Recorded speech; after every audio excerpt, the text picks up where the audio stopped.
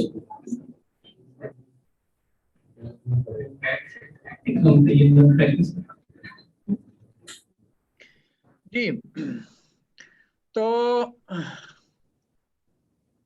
امام شافعی یہ کہتے ہیں وَهَذَا يُبَيِّنُ أَنَّ حَرَامًا عَلَىٰ أَحَدٍ أَن يَقُولَ بِالِاسْتِحْسَانِ. ٹھیک ہے, تو قیاس کی تو امام شافعی نے کہا بھائی دو صورتیں ہو گئیں. اب ان دو صورتوں میں یا تو متعین مطلوب ہے, تو متعین اگر مطلوب ہے تو اس کے لیے بھی دلالت ہے, اور اگر متعین نہیں مطلوب اس سے مشابہ کوئی چیز مطلوب ہے تو وہ بھی قیاس کے ذریعے سے ہے, وہ بھی دلیل کے ذریعے سے ہے. وَهَذَا يُبَيِّنُ أَنَّ حَرَامًا عَلَىٰ أَحَدٍ أَن يَقُولَ بِالِاسْتِحْسَانِ. اب اس سے کیا واضح ہو گیا, اس سے یہ بات واضح ہوئی ہے کہ کسی شخص کے لیے یہ حرام ہے کہ وہ استحسان کی بات کرے, ٹھیک ہے, یعنی استحسان کی بنیاد پہ کوئی فتویٰ جاری کرے. کب؟ اذا خالف الاستحسان الخبر. یہ اہم چیز ہے امام شافعی کے تصور استحسان میں, یہ اہم چیز ہے کہ جب استحسان جو ہے وہ خبر کے خلاف ہو, اور خبر کیا ہے, خبر من الکتاب والسنہ, ٹھیک ہے, کتاب و سنت کا نام ہے. عین یتأخی معناها المجتہد لیصیبہ. اچھا, خبر وہ ایک متعین نص ہے کہ جو مجتہد ہے وہ کیا کرتا ہے, اس کا معنی تلاش کرتا ہے خبر کا, یعنی کتاب و سنت کی خبر کا معنی جو ہے وہ تلاش کرتا ہے, لیصیبہ, تاکہ وہ صحیح اجتہاد تک یا حق تک پہنچ پائے. کمل بیت, جیسا کہ بیت اللہ کی بات گزر چکی. یتأخاہ من غاب عنہ لیصیبہ, تو اب جو بیت اللہ کے سامنے نہیں ہے وہ کیا کرتا ہے, اس کا معنی تلاش کرتا ہے, یعنی فولی وجہ کا شطر المسجد الحرام, یہ اس کا معنی تلاش کر رہا ہے, بیت اللہ تلاش نہیں کر رہا. فولی وجہ کا شطر المسجد الحرام کا معنی تلاش کر رہا ہے وہ شخص جو کہ بیت اللہ کے سامنے نہیں ہے, تاکہ وہ بیت اللہ کو پالے اور اس نص پہ عمل کر لے. او قصدہ بالقیاس, یا پھر اس نے قیاس کے ذریعے سے جو ہے وہ مطلب